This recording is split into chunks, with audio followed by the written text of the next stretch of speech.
Hello दोस्तों, राम राम, सलाम, सत श्री अकाल, नमस्कार। आइए, आपका स्वागत है आज के इस वीडियो में।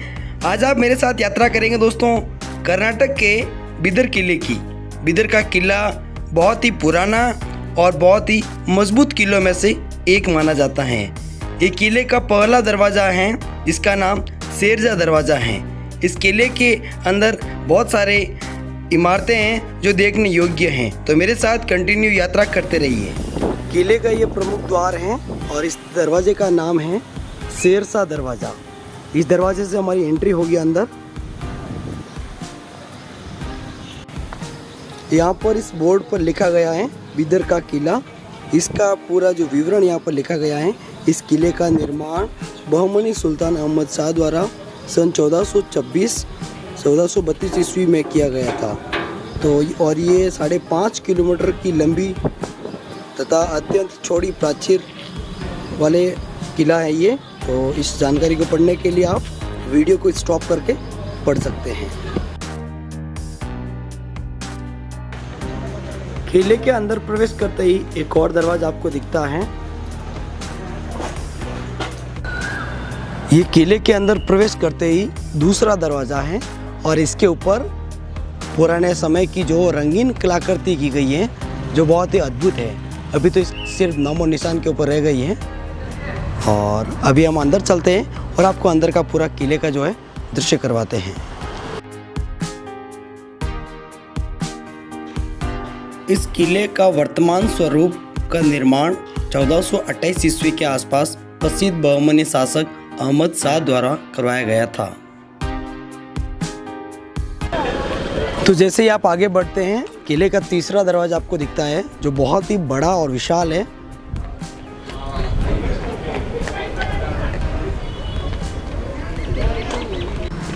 तो पीछे रह गई दो दरवाजे हम अभी क्रॉस करके आए हैं और वहाँ से ये रास्ता जो है सीधा किले के अंदर जाता है। और अभी जिस दरवाजे से हम जा रहे हैं इस दरवाजे का नाम है गुबंद दरवाजा। इसके ऊपर जो है गुबंद बना हुआ है और इसी वजह से इसका नाम गुबंद है। तीसरे दरवाजे में आते ही जैसे ही आप देख सकते हैं ऊपर जिस तरीके से ये जो बनाया गया है बहुत ही ऊपर तक है। बहुत ही स्ट्रॉन्ग दीवारों से इसे संरक्षित किया गया है। और किले का जो दरवाज़ा है इसकी जो बनावट है आप देख सकते हैं आज भी जैसे कि तैसे जो है अपनी अवस्था में खड़े हैं। इतने पुराने, जब पहले हमला होता था, युद्ध होता था तो हाथियों से इन दरवाज़ों को तोड़ा जाता था, उतनी मजबूती से इनको बनाया गया है। तो अब चलते हैं हम आगे।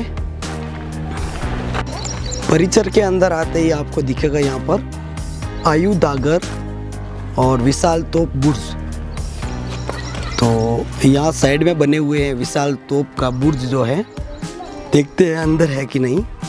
इस किले को पुनः बनाने में 6 सालों का वक्त लगा था। इसका निर्माण 1428 ईस्वी में शुरू किया जो 1432 ईस्वी में बनकर पूर्ण हुआ था। और गुंबद दरवाजे से हम जैसे ही अंदर आए हैं और इसी के पास में बना हुआ है रंगीन महल। तो रंगीन महल के अंदर जाने के लिए आपको परमिशन लेनी पड़ती है। आर्कोलॉजिकल डिपार्टमेंट से पहले परमिशन लेनी पड़ती है, उसके बाद ही आपको अंदर एंट्री मिलती है। इसके अंदर जो है लकड़ी की अच्छे से नक्काशी और रंगीनदार महल बनाया गया है, तो वो देखने लायक है।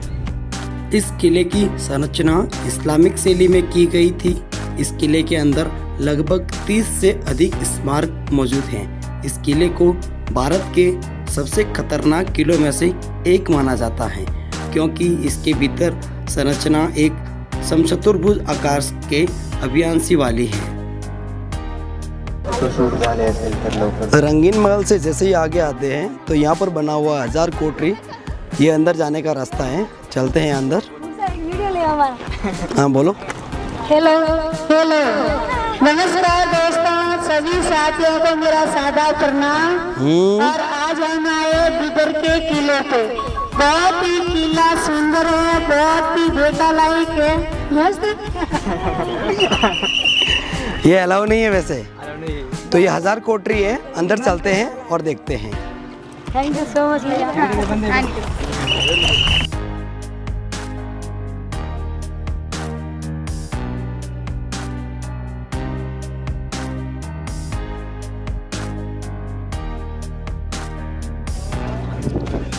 तो ये किला दोस्तों बहुत ही देखने लायक है। यहाँ की जो संरचना जो की गई है बहुत ही बेहतरीन है। और यहाँ पर बाहर से जो है महाराष्ट्र से वगैरह स्टूडेंट आए हुए हैं।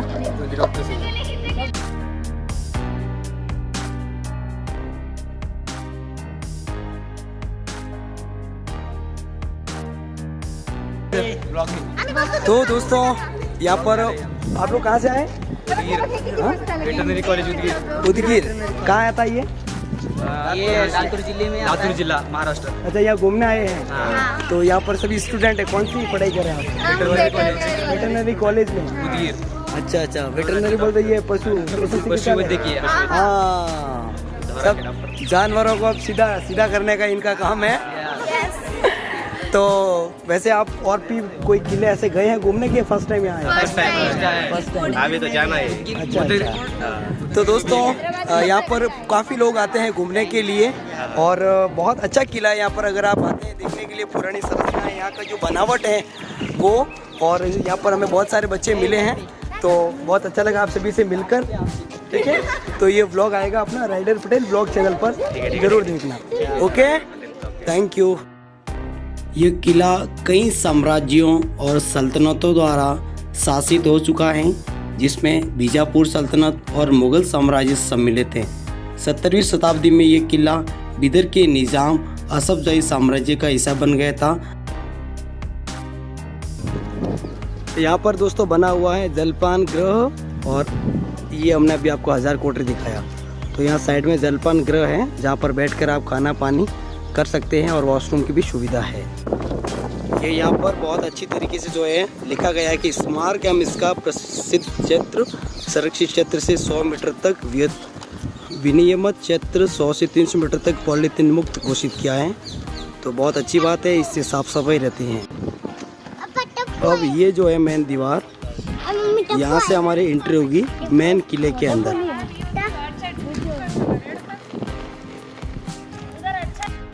अब हम किले के मुख्य भाग में आ गए हैं जहाँ पर तख्त महल और 16 खंबा मस्जिद बनी हुई हैं।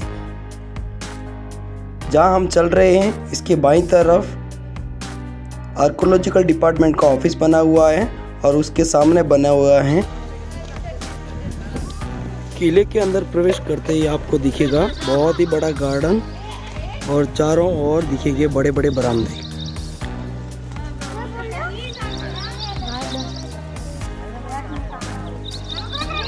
सोलह खंबा मस्जिद भारत की सबसे बड़ी मस्जिदों और बीदर की सबसे पुरानी इस्लामी इमारतों में से एक है। इसे 1432 में बनाया गया था और 1656 में औरंगजेब द्वारा इसका जीर्णोद्धार किया गया था। यह संरचना वास्तुकला की दक्कन शैली का एक उदाहरण है, जिसमें स्वदेशी और फारसी शैलियों का संश्लेषण किया गया है। ये उद्यान के बीच में बनाई गई इसमें एक विशाल प्रार्थना सभागृह है तथा इसके शिखर पर बड़ा गुंबद है। मस्जिद को ठंडा रखने और प्रक्षालन, पीने इत्यादि के लिए पानी उपलब्ध कराने हेतु अद्वितीय जल प्रणाली का उपयोग किया गया था। इसकी छत पर बने जलाशय में पानी एकत्रित किया जाता था और इसे बोतल की हौजों में लाया जाता था।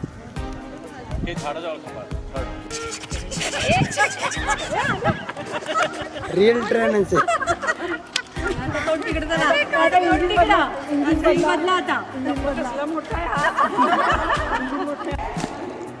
ये है दोस्तों 16 खंबा मस्जिद और इसके अंदर खंबे बने हुए हैं, 16 खंबे हैं।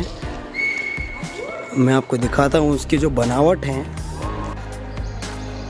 तो खंभों की जो बनावट है देखिए बहुत ही बेहतरीन है और इसी तरीके के इस पूरी मस्जिद के अंदर बहुत सारे खंबे हैं। वैसे इसका 16 नाम दिया गया, 16 खंबा मस्जिद। यहाँ पर काफ़ी पर्यटक, यहाँ पर आने वाले पर्यटक बहुत ही आनंद लेते हैं।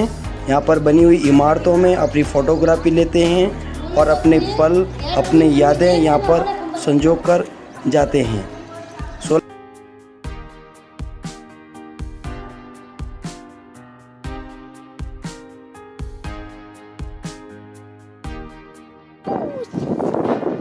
16 खंबा मस्जिद देखने के बाद पीछे आते हैं तो यहाँ आपको दिखेगा पुराना किला और बमगोंडेश्वर झील।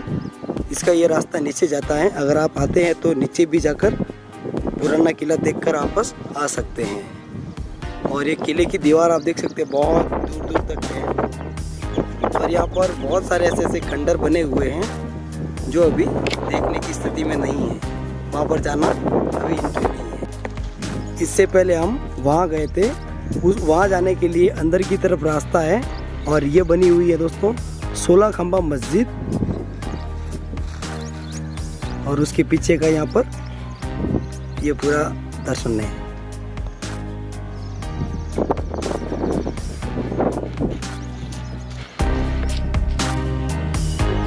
ये किले का पिछला भाग है। मम्मी मम्मी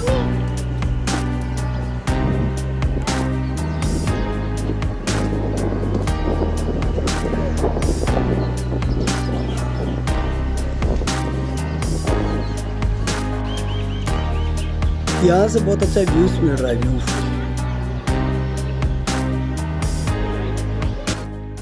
किले का भ्रमण हमने कर लिया है।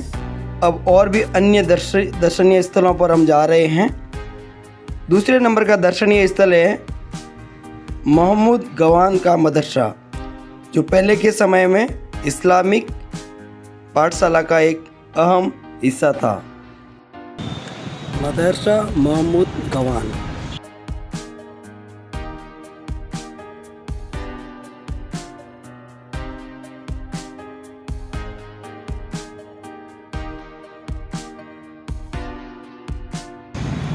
महमूद गवान का मदरसा, इसके बारे में यहाँ पर पूरी डिटेल्स लिखी गई है। वीडियो को स्टॉप करके आप इसकी जानकारी पढ़ सकते हैं।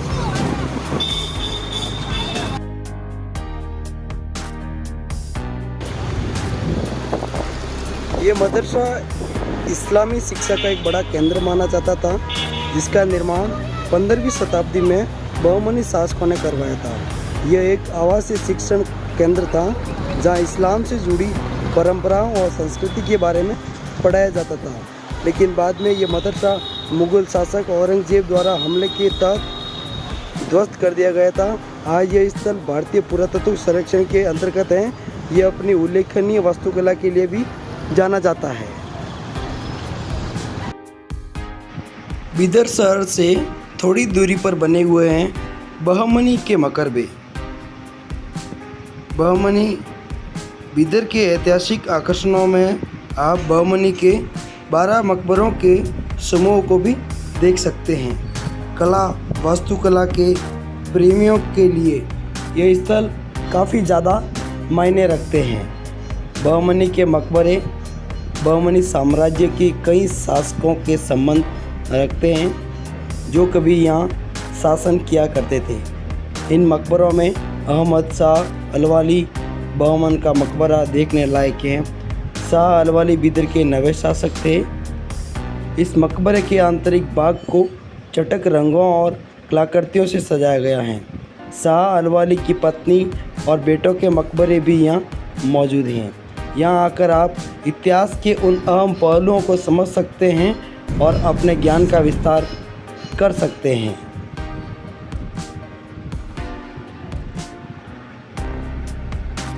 आज इन मकबरों में कुछ ही मकबरे सही सलामत दिखते हैं, बाकी मकबरे लगभग खंडर में तब्दील हो गए हैं। इन मकबरों के दर्शन करने के बाद हम आगे बढ़ते हैं क्षेत्र श्री नरसिंह स्वामी जी का दर्शन करने।